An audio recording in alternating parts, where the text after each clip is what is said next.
Hey, it's Chris, and today we'll be walking through some basics of building Savant custom screens, so stay tuned.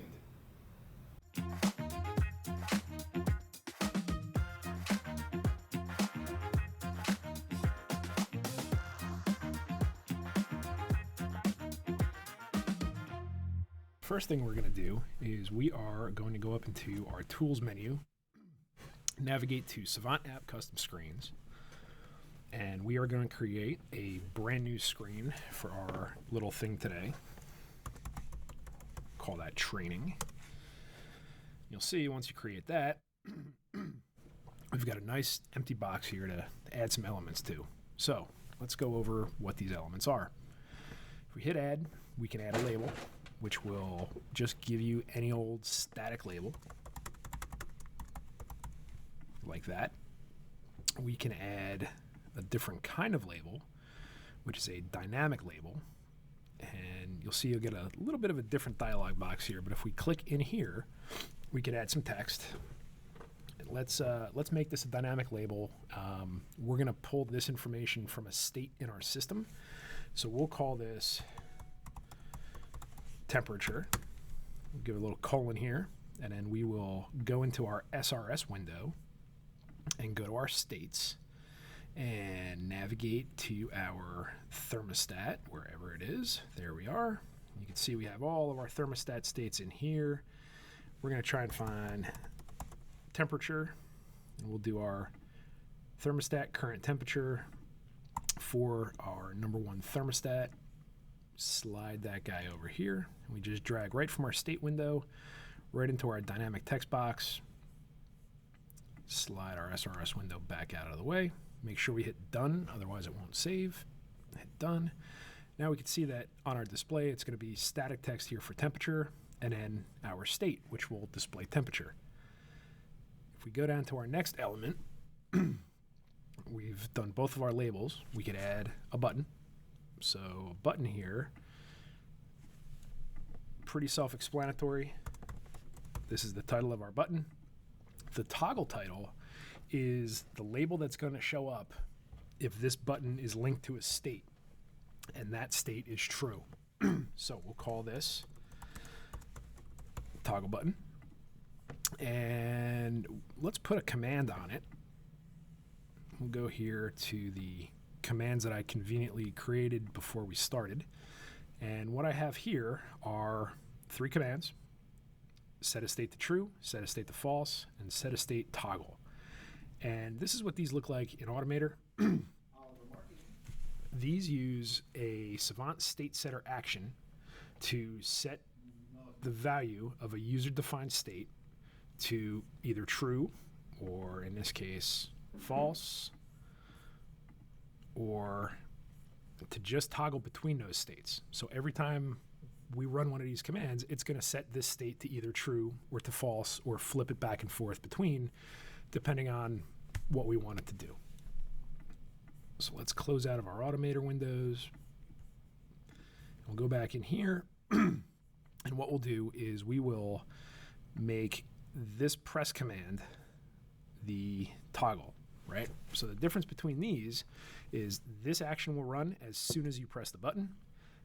This action will run if you hold the button down, which you can change your minimum hold time here. So it's a ½ second. So it requires, it's not just a brush, it's a hold just for a tiny bit. And a release command is going to send a command after you release the button. So you're going to press and then release. And once you release, that command will be sent. So we're going to put this toggle on our release command. And what this will do is every time we press it, it'll toggle that state back and forth. But now, to reflect the state on the button, we need to take our state that we created, which is very easy to remember. Call it I'm a state. And this is a Boolean value. So the status of the state is going to affect whether the button is lit or not and what the text on the button is. So we'll pull this over. And now we have a button that when we press it, it's going to run a workflow to toggle the value of the state.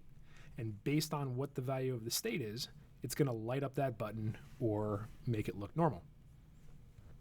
That I almost forgot here is if we were to just do this exactly as it's built, we would have a problem. And that problem would be that we would press this button on the release, we would set the state, it would change our state to Boolean true, thereby changing our button to the toggle. However, when we pressed it again, nothing would happen because we don't have a toggle release command set in here.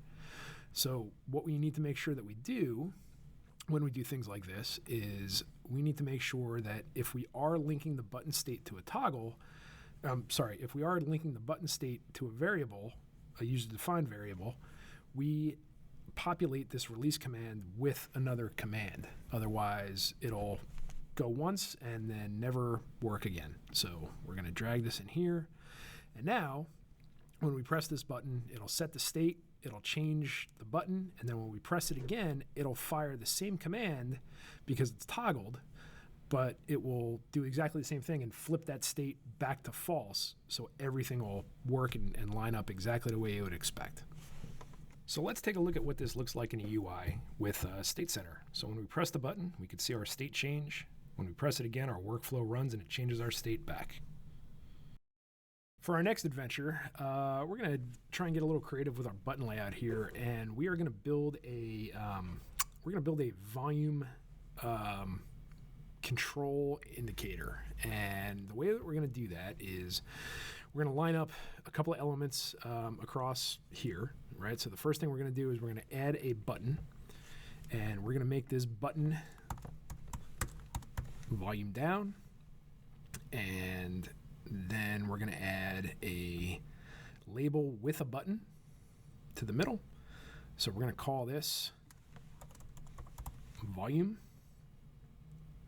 and we're going to make it dynamic because, hey, why not? Call that volume. We're going to add a dynamic volume state in here. Let's clear that out, and let's look at our volume state. So we'll take our current volume, we'll bring it in here. That should be good. We'll hit done. We're going to make this button a mute button, and we are going to make that a toggle based on the mute state in the room. And what we'll do here for our commands on our press and hold is we will do it a little differently. We're going to pick our training room, and we're going to leave service blank, but we're going to go to our press command, and we're going to scroll down to the pre-populated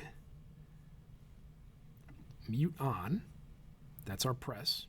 Our release, if you can guess, is going to be mute off. Oh, nope, we're not going to do that. Sorry. Our toggle press is going to be mute off. And now we need to use our state. So let's go in here, pick mute. We'll use our is muted state for this room to be our toggle state.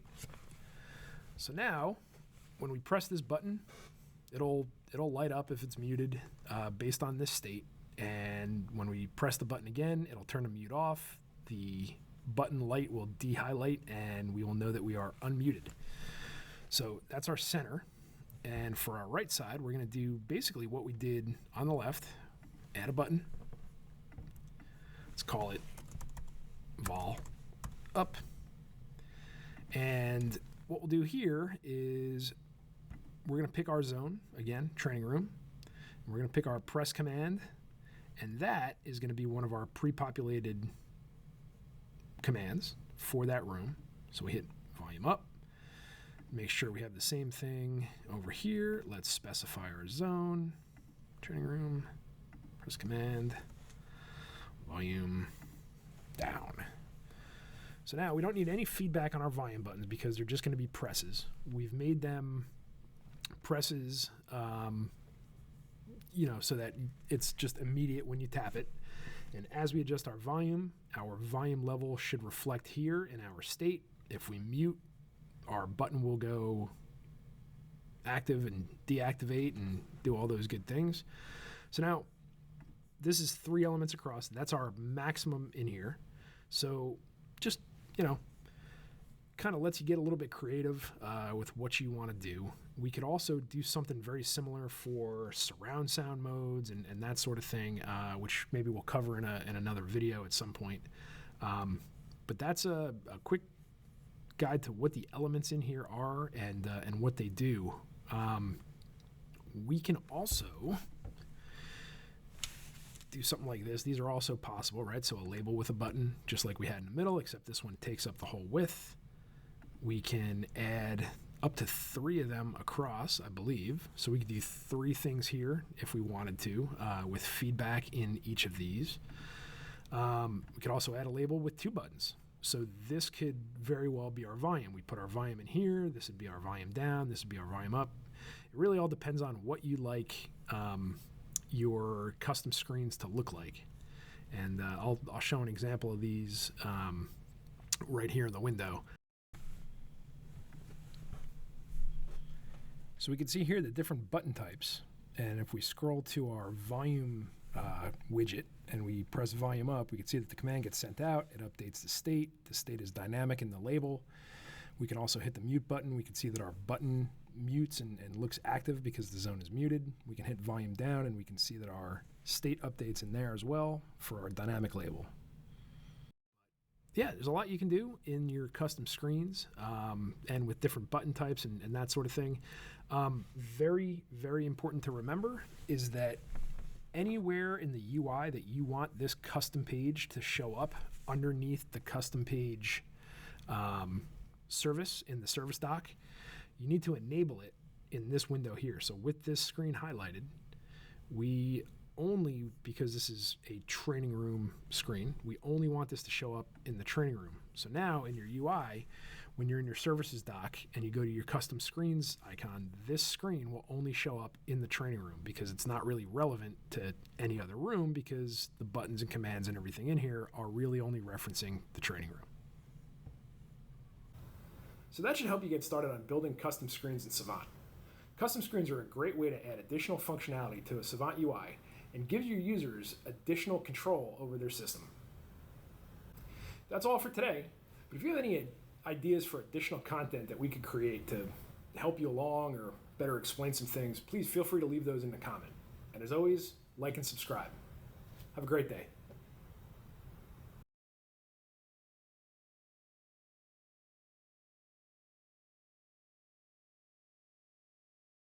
Yeah, you see that right off the dome.